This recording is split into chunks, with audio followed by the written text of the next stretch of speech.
नीट paper फुटीनंतर आता पुन्हा एकदा पेपर फुटीचं प्रकरण समोर आलंय। यावेळी नीट नाही तर महाराष्ट्र शिक्षक पात्रता परीक्षाच म्हणजे टीईटीचा पेपर फुटल्याचा प्रकार उघडकीस आला होता। विशेष म्हणजे नीट पेपर फुटीचं सगळंच्या सगळं कनेक्शन ज्या महाराष्ट्राशी जोडलेलं दिसलं होतं, तसंच आता टीईटी पेपर फुटीचा शोध सुद्धा महाराष्ट्रातल्याच भिवंडीमध्ये लागला। पण या संपूर्ण रॅकेटचा खरा सूत्रधार मात्र बिहारचा असल्याचा पोलिसांचा दावा आहे। मग नेमकं हे टीईटी पेपरचं बिहार कनेक्शन काय आहे, चला जाणून घेऊया।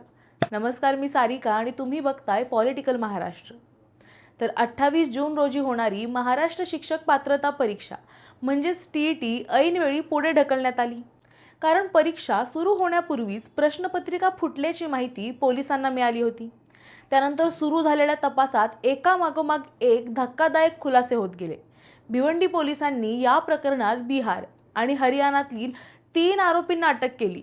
त्यांच्या ताब्यातून टीईटी परीक्षेचे तब्बल 4 प्रश्नपत्रिका संच जप्त करण्यात आले होते। म्हणजेच परीक्षा होण्याआधीच प्रश्नपत्रिका या टोळीपर्यंत पोहोचली। पण ही फक्त पेपर फुटी नव्हती, तर तपासात असं समोर आलं की हा पेपर तब्बल 1.5 कोटी रुपयांना विकण्याचा व्यवहार सुरू होता। म्हणजे विद्यार्थ्यांच्या मेहनतीचं थेट बाजारात लिलाव करण्याचा प्रयत्न सुरू होता। आरोपींकडून mobile phone, debit ATM card, Aadhaar PAN card, cheque, रोख रक्कम, भारत आणि नेपाळमधील चलन अशा अनेक वस्तू जप्त करण्यात आल्या आहेत। या सर्व गोष्टींच्या आधारे आर्थिक व्यवहार आणि संपूर्ण नेटवर्कचा तपास सुरू आहे। तपासादरम्यान आणखीन 2 आरोपींची नावं समोर आली। ते अद्याप फरार आहेत। त्यामुळे ही केवळ 3 जणांची टोळी नसून अनेक राज्यांमध्ये पसरलेलं एक संघटित असं रॅकेट असल्याचा संशय पोलिसांना आहे। आता सगळ्यात महत्त्वाचा मुद्दा म्हणजे बिहार कनेक्शन। तपासात बिहारमधील समस्तीपूरचा विजेंद्र गुप्ता हा या संपूर्ण रॅकेटचा मुख्य सूत्रधार असल्याचा संशय पोलिसांनी व्यक्त केला। अटक करण्यात आलेल्या 3ही आरोपींनी चौकशीत त्याचंच नाव घेतलं। त्यामुळे हा संपूर्ण प्रकार नेटवर्कच्या सूत्रधारापर्यंत पोहोचल्याचा पोलिसांचा दावा आहे। पोलिसांच्या माहितीनुसार विजेंद्र गुप्ता हा काही पहिल्यांदाच अशा गुन्ह्यात समोर आलेला नाहीये।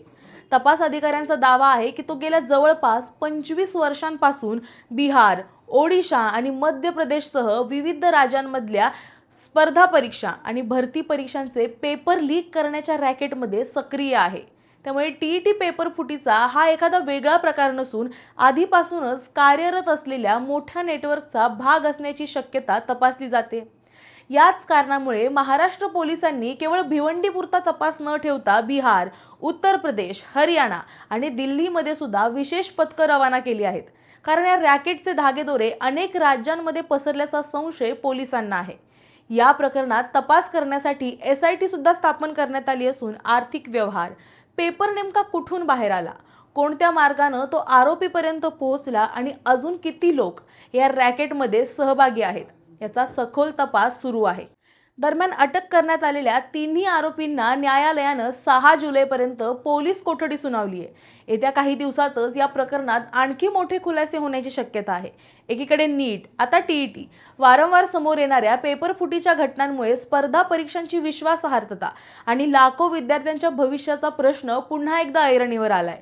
तुम्हाला याबद्दल काय वाटतं हे आम्हाला कमेंटमध्ये नक्की सांगा। हा व्हिडिओ आवडला असेल तर लाईक करा, शेअर करा आणि पाहायला विसरू नका पॉलिटिकल महाराष्ट्र।